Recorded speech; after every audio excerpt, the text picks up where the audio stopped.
Waalaikumsalam warahmatullahi wabarakatuh. Kurang semarak. Assalamualaikum warahmatullahi wabarakatuh.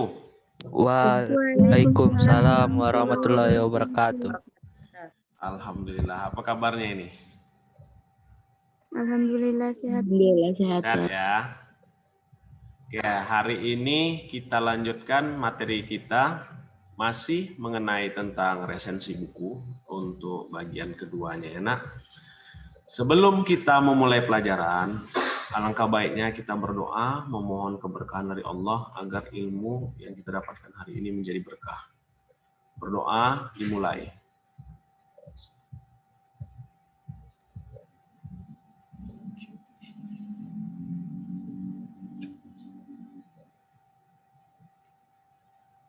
Berdoa selesai. Bisa dilihat ini? Bisa, Sir. Oke. Sedikit mengulang materi minggu lalu. Apa yang dimaksud dengan resensi? Ayo. Memperlihatkan suatu kelebihan dan kekurangan suatu buku, Sir. Oke. Daeng Hadi, memperlihatkan atau mengulas kekurangan, kelebihan sebuah buku. Apakah resensi ini sangat membantu bagi orang yang ingin membaca sebuah buku? Tentu atau tidak?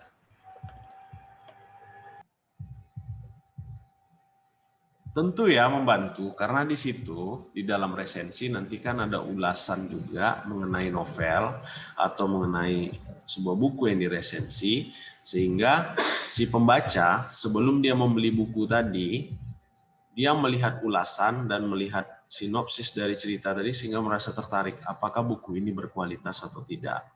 Jadi di situ segi ekonomis dari sebuah resensi. Kemarin kan ada juga segi ekonomis dari pembuatan resensi. Oke, kita lanjut ya. Tujuan pembelajaran kita hari ini. Sebentar, kecilkan dulu. Oke, yang pertama tujuan pembelajaran kita mengonstruksi sebuah resensi dari kumpulan cerita pendek atau novel. Jadi begini nak, diharapkan setelah memahami materi resensi bagian kedua ini, anak-anak diharapkan mampu membuat sebuah resensi mengenai sebuah buku, apakah itu novel, apakah resensi tentang buku biografi, perjalanan hidup, atau buku yang lain yang ingin anak-anak resensi. Jadi di sini setelah mengonstruksi tadi, tentu anak-anak harus membaca cerita secara keseluruhan atau membaca buku tadi secara keseluruhan, baru bisa masuk pada tahap mengkonstruksi. Kalau tidak kita baca ya kita pasti tidak tahu isinya. Karena nanti di dalam sistematika penulisan sebuah resensi itu ada sinopsis atau review singkat mengenai cerita, apabila itu novel yang mengenai cerita, atau buku tadi buku tentang apakah fiksi atau non fiksi, ada review singkat atau menceritakan secara singkat mengenai buku tadi, isi buku tadi. Tapi biasanya kebanyakan yang diresensi ini novel kebanyakan karena lebih menarik, tapi tidak menutup kemungkinan buku-buku yang lain. Tapi kebanyakan yang saya lihat novel. Oke, kita lihat ya. Yang kedua ini menentukan unsur intrinsik. Dalam sebuah cerita kan ada unsur intrinsik. Apa saja untuk unsur intrinsik dalam sebuah cerita atau dalam sebuah novel lah kita angkat dulu nih. Apa kira-kira unsur intrinsiknya? Alur, tema, penokohannya, Sir. Oke, alur, latar, penokohan, Sudut pandang. point of view. Oke ya. Jadi ada alur. Alur itu jalan Ceritanya, Sir. Oke, jalan cerita. Latar itu ada latar tempat, waktu, dan suasana. Penokohan, ada protagonis, ada antagonis. Nah, setelah itu sudut pandang. Ada sudut pandang orang pertama, ada sudut pandang orang ketiga. Kalau sudut pandangnya orang pertama, maka dia akan mengatakan kata kuncinya kata aku. Berarti dia langsung terlibat di dalam itu. Sedangkan sedangkan untuk sudut pandang orang ketiga, dia menceritakan cerita orang lain. Jadi kalau dalam biografi itu kalau dia menceritakan dirinya sendiri, dia buat biografi tentang dirinya sendiri. Saya nih membuat biografi tentang saya, namanya autobiografi. Nah, kalau itu dalam biografi. Kalau saya membuat biografi tentang misalnya saya angkat Pak Habibie lah, maka itu namanya biografi. Karena saya menceritakan tentang orang lain. Oke, udah paham ya unsur intrinsik ini. Yang ketiga, kita akan menuliskan sinopsis cerita. Tentu sinopsis cerita tadi akan kita jabarkan sedikit. Tidak secara keseluruhan, tetapi rangkaian peristiwa-peristiwa penting saja yang ada di dalam, kita angkat nih novel dulu ya, resensi sebuah novel. Berikutnya, memaparkan keunggulan dan kelemahan objek yang akan kita resensi. Ya, di sini apakah buku novel, apakah buku pelajaran, apakah biografi, terserah nanti apa yang ingin kita resensi. Yang kelima, menuliskan kesan saat membaca cerita. Andaikan kita membaca sebuah cerita atau seperti novel lah, tentu kita kan membacanya ada tujuan kan. Kita melakukan sesuatu tentu pasti ada tujuan kan, Nak? Kayak gini nih, belajar ini kita kan ada tujuan ini. Belajar Zoom nih, anak-anak udah bersedia mengorbankan waktu, setelah itu apalagi tenaga ya. Walaupun tenaga sedikit karena kita duduk dan menonton saja, tapi di sini yang paling besar tuh apa? Dana atau uang. Berapa gigabyte yang habis dalam satu hari untuk Zoom. Tentu dengan pengorbanan kita seperti itu kita memiliki tujuan kan itu. Sama juga dengan resensi ini, ketika kita membaca sebuah cerita, tentu ada tujuan. Kalau novel, bisa jadi dalam sebuah novel, pertama kita mungkin faktor hiburan, untuk hiburan. Dan yang kedua bisa jadi dalam sebuah novel tadi, kita mendapatkan inspirasi. Nah, inspirasi boleh mungkin lebih bersemangat dalam menghadapi hidup, atau terinspirasi kita karena tokohnya tadi, perjuangan tokohnya. Nah, jadi itu dituliskan di dalam teks biografi. Oke, selanjutnya menganalisis unsur kebahasaan, resensi, bukan biografi ya, resensi. Yang pertama menganalisis konjungsi atau kata hubung, setelah itu menganalisis kebahasaan teknis, teknis dan pernyataan serta saran. Oke, kita lanjut. Jadi pada teks resensi ini memiliki hakikat dasar dari teks resensi, yaitu sebenarnya nih artikel jurnalistik. Nah, sebenarnya dia artikel jurnalis yang disusun untuk kepentingan media massa. Jadi teks resensi ini dapat dibaca tuh oleh semua kalangan karena kita itu meresensi atau mengungkap kelebihan, kelemahan serta sinopsis dari sebuah buku. Nah, jadi dia ini harus diutamakan, bahasanya itu harus bersifat komunikatif, ringan, enak dibaca dan menarik.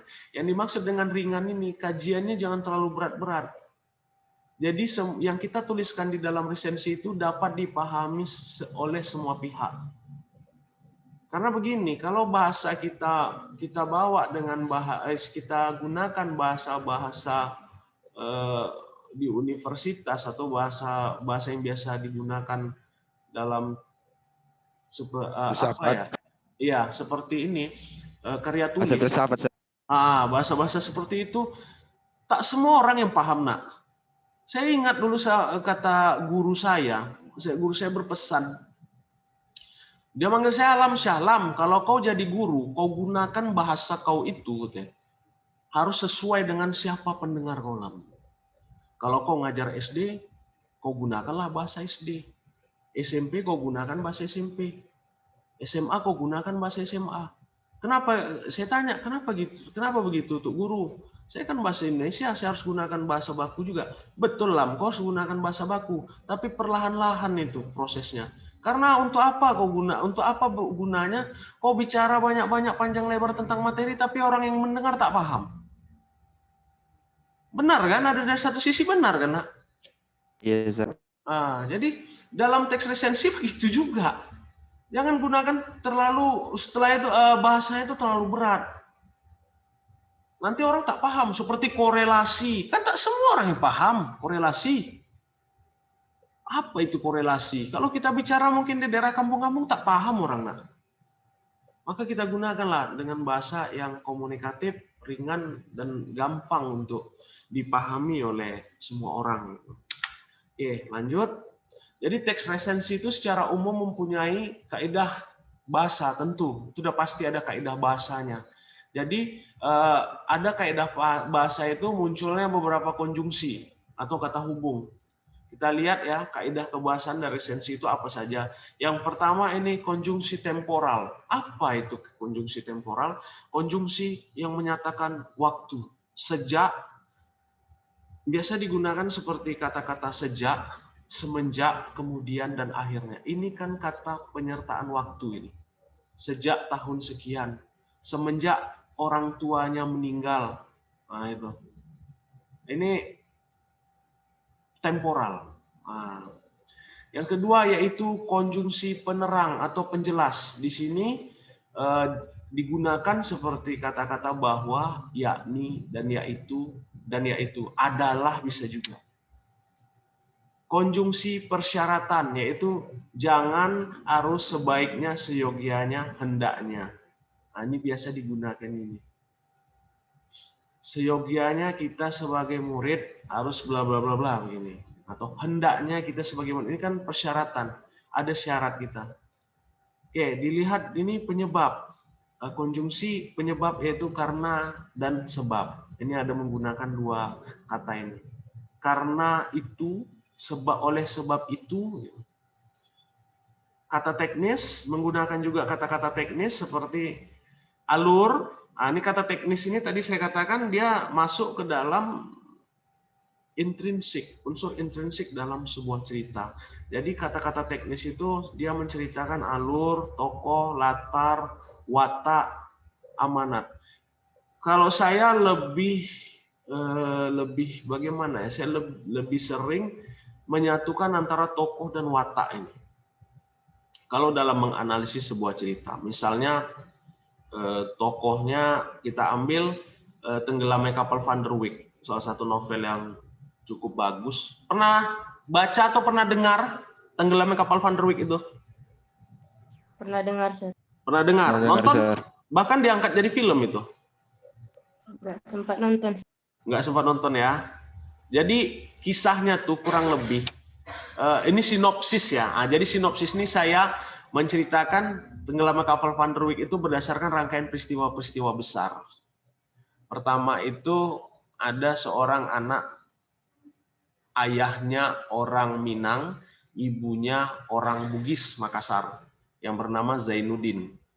Ayahnya itu bernama Sultan, Pendekar Sultan kalau saya tidak salah, nama ayahnya, sedangkan ibunya bernama Daeng Habibah, seorang anak ulama dari Makassar.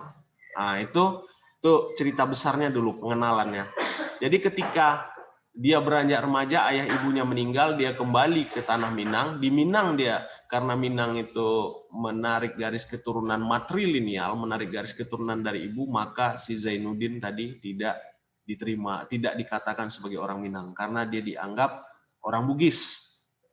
Nah, sementara di tanah Bugis menarik garis keturunan dari ayah patrilineal.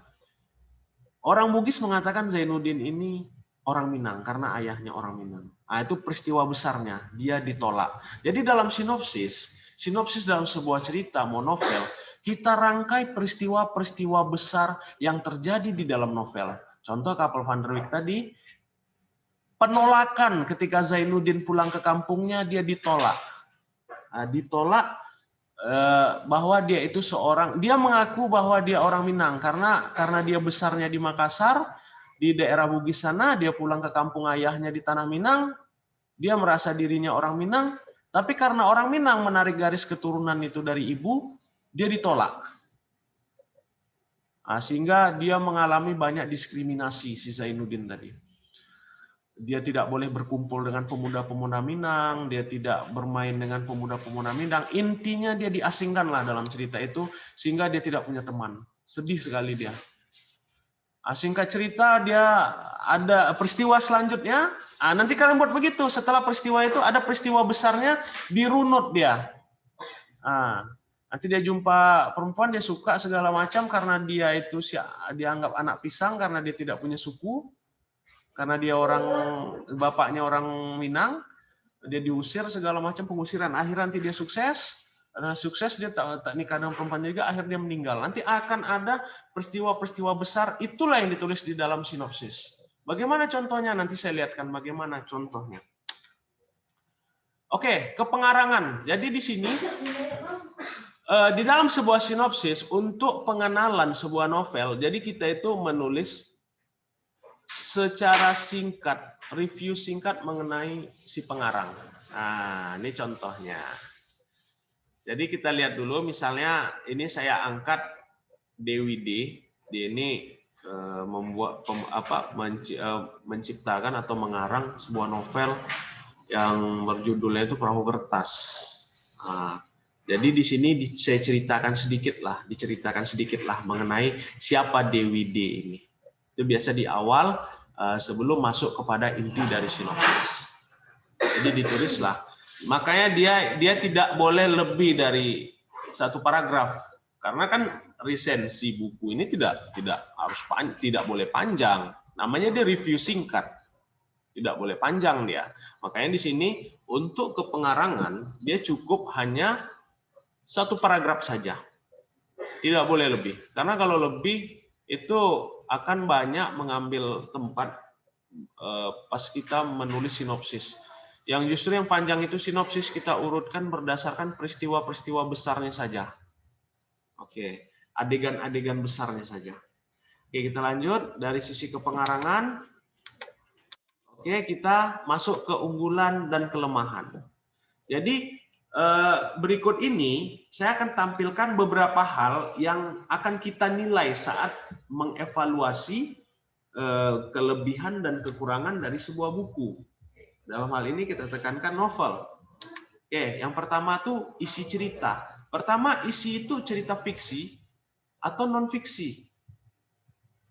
Nah, kalau cerita fiksi seperti Tenggelam Kapal Van der Wijk itu fiksi, tapi anak-anak harus bisa bedakan ya, fiksi dan fiktif ya. Fiksi dan fiktif ini ada perbedaan artinya. Orang selalu macam menganggap kata Rocky Gerung itu, Sir. Rocky Gerung. Iya, itu masuk akal itu karena saya waktu Rocky Gerung ini kan salah satu guru filsafat ya kan. Filsafat, semua ilmu yang kita dapatkan sekarang baik kedokteran, teknik, keguruan bahasa, sastra, agama juga, itu berasalnya dari ilmu filsafat pertamanya. Itu adalah induk dari segala ilmu. Filsafat itu kan mencari kebenaran terhadap sesuatu. Itulah yang dimaksud filosofia tadi. Jadi kok jadi cerita filsafat kita ini. Jadi filsafat itu adalah ilmu yang mencari kebenaran. Sama dengan sastra. Akhirnya lahirlah. Pertama, manusia akan melihat itu gejala. Kalau di ilmu kedokteran tentu gejala pada tubuh manusia. Oh misalnya demam itu suhu badan meningkat segala macam. Dia akan melakukan penelitian sehingga nanti lahirlah obat-obatan dari penyakit demam tadi. Itu berasal dari ilmu filsafat. Induk dari segala macam ilmu yaitu filsafat, mencari kebenaran. Oke. Jadi cerita ini fiksi atau non fiksi. Saya sependapat dengan Rocky Gerung itu kalau masalah fiksi dan fiktif. Fiktif itu palsu. Fiksi ini dia bukan palsu kalau kata Rocky Gerung. Kalau saya memahami mengaktifkan imajinasi, Sir. Itu dia salah satunya. Mengaktifkan imajinasi dan itu kemungkinannya terjadi gitu. Makanya ada film-film science fiksi, contohnya Star Trek, Star Wars, itu kan science fiksi. Dulu mereka dalam film-film Star Wars itu menggunakan tablet, tahu ya tablet PC ya, yang digunakan orang ya, kayak Android itu tapi versi besar, tablet, komputer tablet. Nah, dulu kan dalam film-film itu orang menggunakan itu untuk berkomunikasi. Kalau tidak salah saya, Star Wars itu keluar pada tahun 80 pertama. Sekarang digunakan orang nggak tablet PC itu? Digunakan nggak? Digunakan, Sir. Digunakan. Udah ditemukan pun. Salah satunya versi tablet PC yang kecil, yaitu Android, HP Android yang kalian gunakan sekarang. Itu versi mininya. Oke. Dulu juga ada sering juga fiksi itu orang telepon bukan hanya suara, tapi bisa melihat wajah orang. Sekarang video call namanya. Oke, kita lanjut. Yang kedua ini yang harus kita nilai dalam sebuah cerita resensi, resensi sebuah buku, konflik cerita menarik atau tidak. Nah, jadi kalau dalam saya jadikan objek contoh itu cerita Tenggelam Kapal Van der Wijk, dari konflik cerita dari cerita Van der Wijk dari awal sampai akhir, konflik cerita yang menarik bagi saya ketika Zainuddin pulang ke Tanah Minang. Di Tanah Minang dia dibilang orang Bugis, orang Makassar. Di Tanah Makassar dia pun tidak diterima, dianggap orang Minang. Jadi konflik cerita di sini menarik bagi saya karena di sini ada konflik sosial dan juga ada tradisi situ. Apa ya namanya, sifat kesukuan, etnik segala macam di situ ada. Dan lucunya dan anehnya dalam cerita itu kalau saya bilang lebih menarik, mengapa harus menilai seseorang itu berdasarkan garis keturunan, tapi bukan perilaku. Dalam cerita itu Zainuddin itu anak yang sangat baik, membantu orang, tapi itu tidak dinilai. Tetap dinilai dia tuh anak siapa, keturunan siapa. Ini yang berbahaya. Makanya di sini konflik cerita di situ, itu yang saya tekankan. Disitulah pintarnya Buya Hamka dalam membuat cerita tadi. Oke. Yang ketiga, peristiwa yang terjadi dalam cerita menarik atau tidak. Tokohnya memiliki karakter yang khas atau tidak. Nah, itu yang harus diceritakan juga. Tokohnya memiliki karakter yang khas atau tidak. Gitu. Apakah kalau dalam cerita Van der Wijk, Zainuddin itu orangnya penyabar, pemaaf. Udah itu dermawan dia. Setelah itu dia pekerja keras. Rajin ibadah gitu. Yang keempat, tema cerita yang diusung tergolong baru dan relevan dengan persoalan masyarakat sekarang atau tidak. Kira-kira kalau saya angkat cerita Van der Wijk setelah saya cerita panjang lebar tadi, relevan nggak sekarang kalau kita dipandang berdasarkan harta benda, berdasarkan anak siapa? Apakah hal itu masih berguna? Sampai saat ini, apakah itu masih kita ketemukan? Masih kayaknya. Masih ya? Masih, Sir. Terlalu picik kan penilaian manusia kan? Iya, Sir. Bukan kepada perilaku. Kalau Allah menilai kita berdasarkan amal ibadah dan perbuatan kita. Meskipun kita miskin, tapi Allah nilai. Sendal Fir'aun yang dari emas itu berada di neraka. Nah. Sedangkan terompah Bilal yang hanya dari rajutan anyaman itu, orangnya masih hidup tapi sudah dengar di surga. Luar biasa kan? Nah, makanya saya bilang tema cerita yang diusung ini tergolong baru dan relevan dengan persoalan masyarakat sekarang atau tidak. Kalau untuk Van der Wijk masih relevan saya bilang.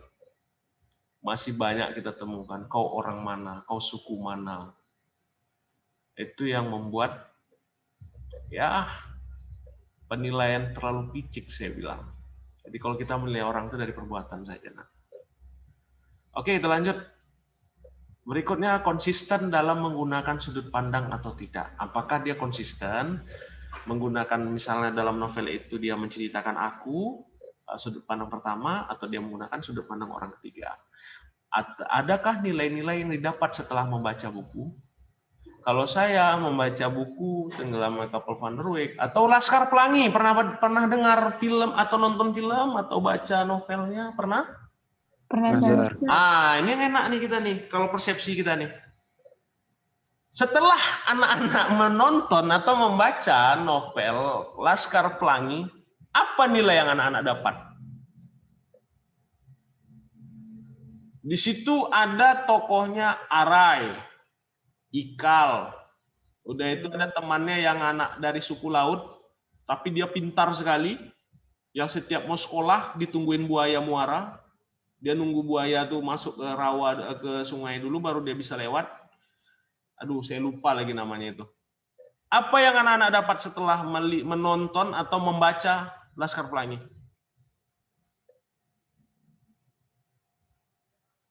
Apa ya? Nah, dia beneran udah nonton dan baca apa gimana ini?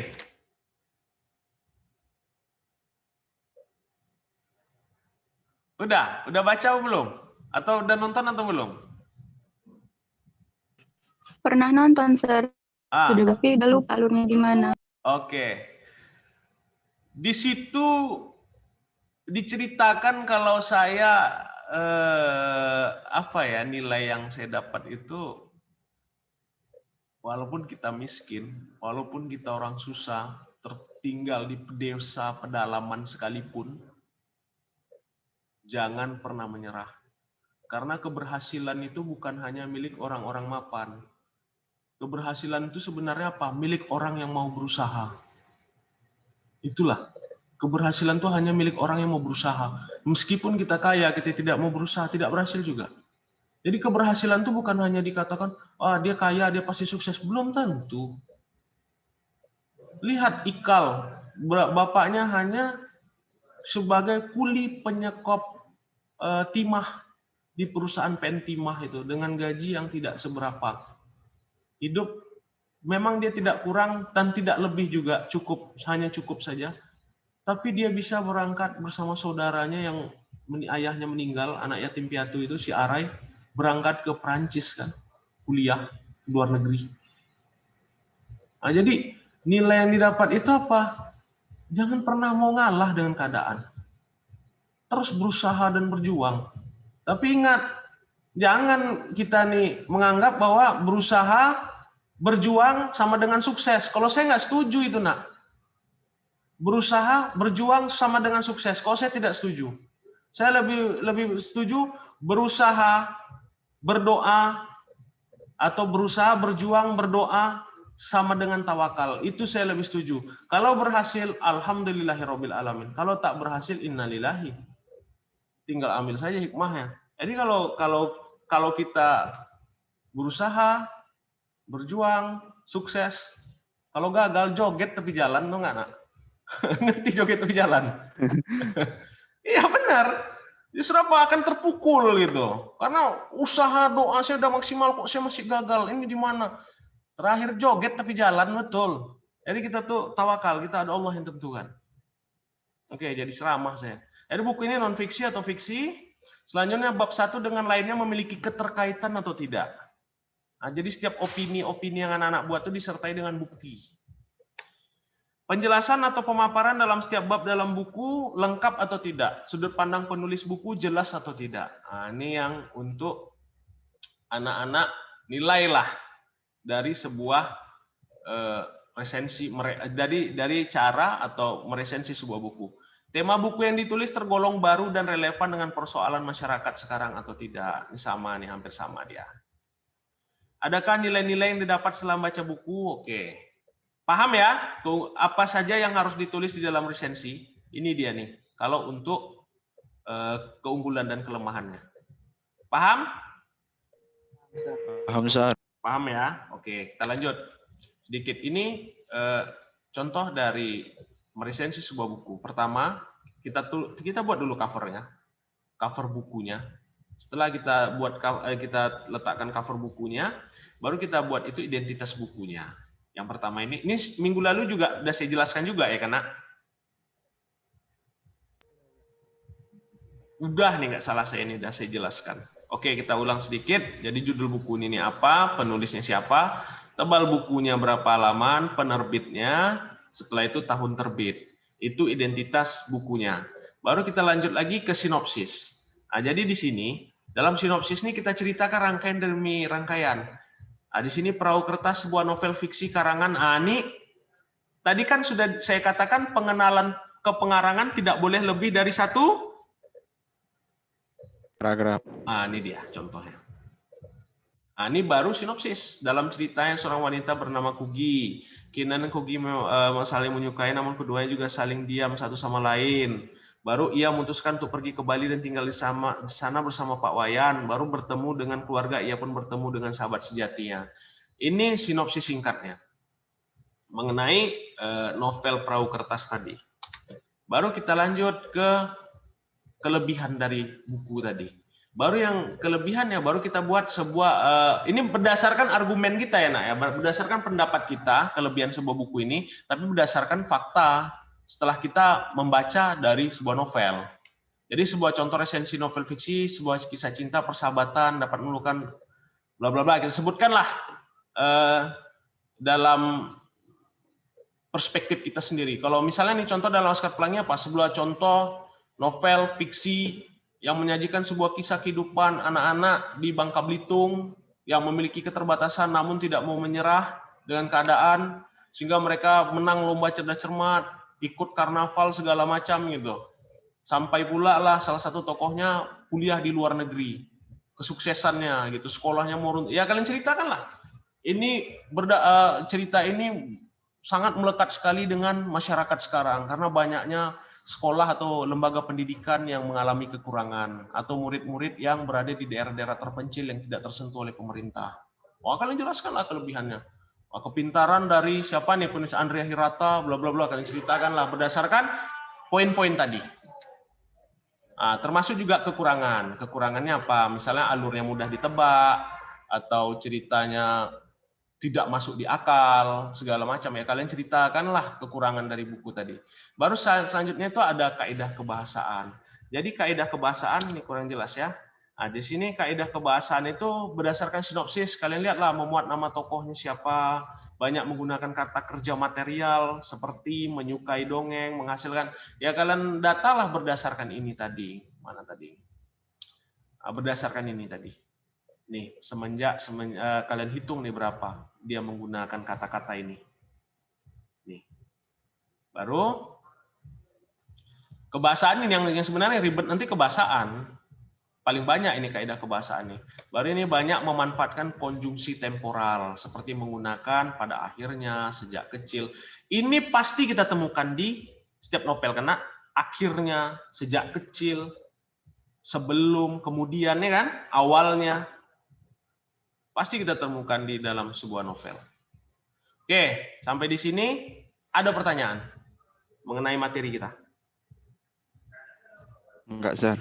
Paham ya yang dimaksud dengan resensi ini? Kalau saya rasa masih gampang lah resensi ini nak, materinya. Paham ya? Ada pertanyaan mengenai seputar resensi ini? Enggak, Sir. Oke, karena tidak ada pertanyaan lagi, ya kita cukupkan sampai di sini pembelajaran kita. Saya memohon maaf jika ada kata-kata saya dalam mengajar ini yang menyakiti atau menyinggung hati anak-anak, jadi tolong dimaafkan. Kalau ada jarum yang patah, jangan disimpan di dalam peti. Kalau ada kata-kata yang salah, jangan disimpan di dalam hati. Kita ucapkan alhamdulillahirabbil alamin. Semoga pembelajaran hari ini mendapatkan berkah dari Allah Subhanahu wa taala. Oke, sekian dari saya. Wabillahi taufik wal hidayah. Assalamualaikum warahmatullahi wabarakatuh. Selamat berjumpa di pertemuan selanjutnya. Bye-bye. Waalaikumsalam warahmatullahi wabarakatuh. Oke, kita tunggu dulu. Selanjutnya siapa ya? Ibu Eka ya? Selanjutnya Bu Eka ya, nak? Bukan?